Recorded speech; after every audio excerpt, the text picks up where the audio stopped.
Project 613, Day 9. Yesterday we learned about the foundational mitzvah, love your fellow as yourself. The Torah in Deuteronomy states, V'ahavtem es hager, you should love the convert. Now, someone who converts to Judaism is already included in the idea of you should love your fellow as yourself. However, God adds an extra mitzvah.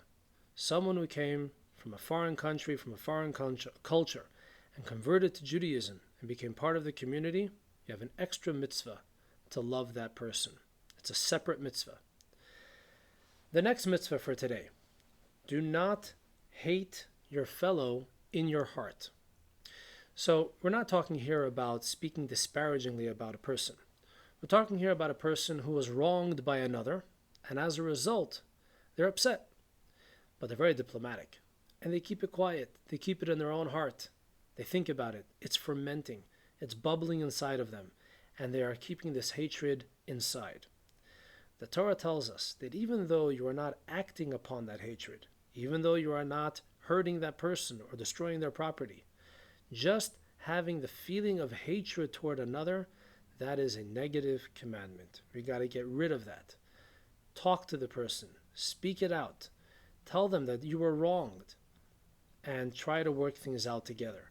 But keeping that hatred inside of you, that itself is a negative commandment. The next mitzvah is a positive commandment. One should rebuke his fellow. Now, what does that mean? If a person sees their fellow about to do something that is wrong, don't say, you know what, live and let live. It's not my business. If that person wants to sin, that's between them and God. I have nothing to do with this.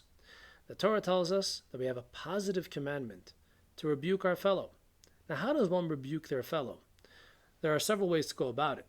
You can go ahead and start screaming at that person in a holier-than-thou fashion. You can be sure that that will not be very effective. But there are other ways to rebuke your fellow. You could rebuke them by encouraging them to do something positive. You could rebuke them by trying to distract them from doing the sin that they intend to do. The basic idea here is that you should care for another's spiritual well-being. Don't think that their spiritual well-being is not your business, because it is our business. There's a very specific mitzvah, positive commandment, to ensure that others are also on a positive and proper spiritual path.